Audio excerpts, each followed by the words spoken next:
Assalomu alaykum, hurmatli kuzatuvchilar. Bugungi darsimizni boshlaymiz. Bugungi darsimizning mavzusi elektroliz jarayoniga oid eksperimentlar o'tkazish.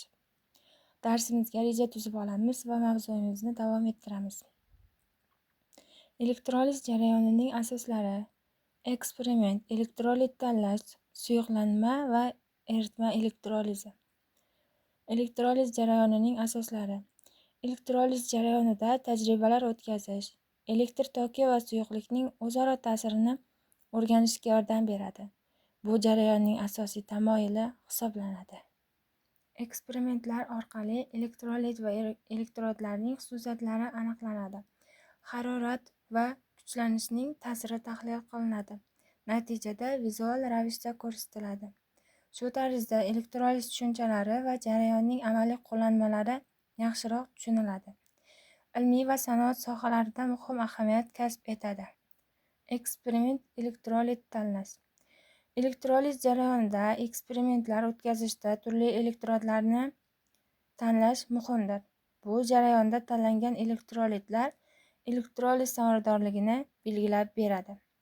Turli elektrolitlarning tanlanishi natijasida elektroliz natijalari, gaz chiqarish jarayoni va kelajakda qo'llanish uchun muhim ma'lumotlar to'planadi. Ya'ni vodorod gazlari, azot gazlari, gazlarning yig'ib olinishi, chiqarilishi tushuniladi. Suyuqlanma va eritma elektrolizi.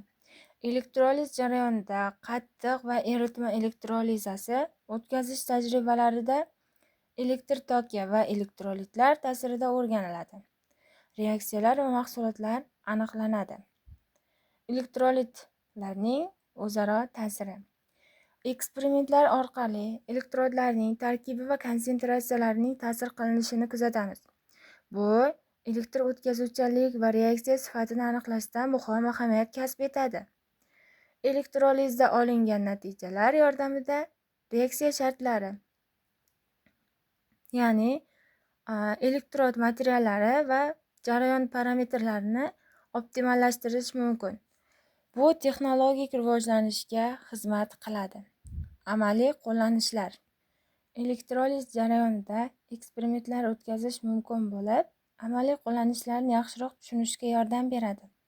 Bu texnologiyaning asosiy tamoyillarini bilish zarur. Amaliy qo'llanishlar orasida metall yutilishi, suvni ajratib olish va kimyoviy bog'larni buzish jarayonlari mavjud. Har bir eksperiment natijalari kengaytirishga yordam beradi. Xulosa va umumiy fikrlarga keladigan bo'lsak, elektroliz jarayonida eksperimentlar o'tkazish jarayoni muhim va o'rganishga yordam beradi. Bu orqali choralarni va natijalarni yaxshiroq tushunish mumkin bo'ladi. Xulosa qilinsa, elektroliz jarayonlari haqida tajribalar o'tkazish muhim ahamiyatga ega. Bu yo'nalishda o'rganish va yangiliklarni yaratish davom etmoqda. Bugungi darsimiz elektroliz mavzusi.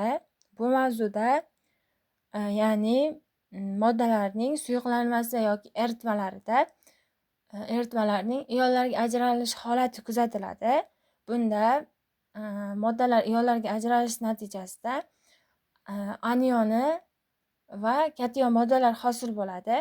Bularni misol tariqasida keltirsak, natriy xlor ya'ni osh tuzining elektrolizida natriy kationi va xlor anioni hosil bo'ladi. Ya'ni